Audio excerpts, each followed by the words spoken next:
மா என்னம்மா? அது என்ன கிழங்குமா? இது மரவள்ளி கிழங்குமா இது. சரி. மரவள்ளி கிழங்கு வச்சு என்னப்பா பண்ண போகிறோம்மா? வடை செய்ய பாருமா. அது எப்படிம்மா செய்யுது? நான் செஞ்சு காட்டுறேன் பாருமா. இது தோல் கொஞ்சம் சீவி கொடுக்குறியாம்மா? டேய் எல்லாரும் இங்கே வாங்க.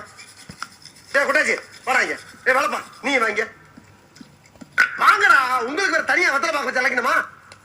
டேய் அந்த சுத்தியில் வந்து கொடு. போய் மேலே ஏறி தேவையில்லாத ஆணியெல்லாம் பிடுங்க போ. தேவை உள்ளாண்டி தேவையில்லாதான்னு எப்படி தெரிஞ்சுக்கிறது? நீ புடுங்குறது பூராமே தேவையில்லாதான். போய் பிடுங்க போ. தோல்லாம் சீவிட்டம்மா. தோல் சீவிட்டு இல்லாமா? இப்போ என்ன பண்ணுற, கேரட்டு சீவுறம்மா. அந்த மாதிரி சீவி கொடுமா. இப்படியாம்மா? இப்படிதான் சீவணும். அதை பாருமா, சீவி வச்சிருக்கேன் பாருமா. இப்போ நீ சீவி வச்சுக்கிற இல்லாமா?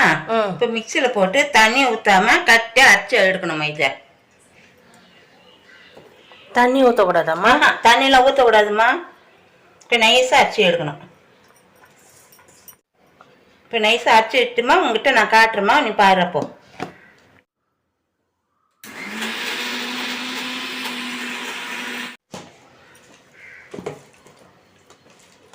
இந்த மாதிரிமா நைஸாக அரைச்சி எடுக்கணும்.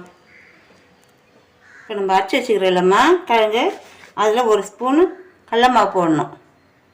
கடல மாவு போட்டுருக்கலாமா? இப்போ பச்சரிசி மாவு 2 டீஸ்பூன் போடணும். 2 டீஸ்பூனு.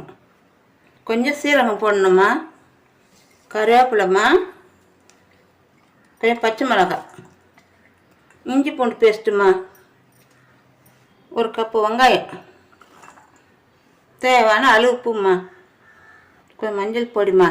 நல்ல பொருளும் போட்டல. இப்போ தண்ணி ஊற்றாமல் பிசையணும். ஏம்மா தண்ணி ஊற்றினா என்ன ஆகும்?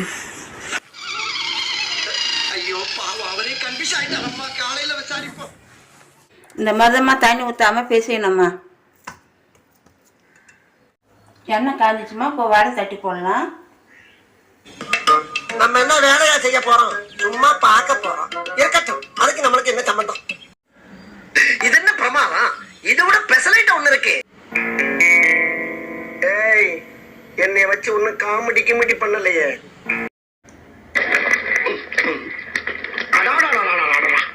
என்ன வடையா? மசால் வடையா? அருண் சுவை நாட்டில் உட்காந்து நடனம் ஆடுது.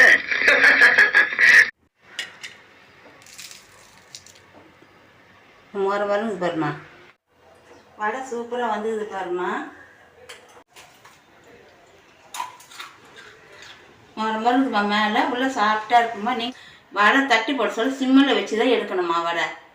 மரவள்ளி கிழங்கு வடை சூப்பராக இருக்குதுமா. நீங்களும் செஞ்சு பாருங்கள்.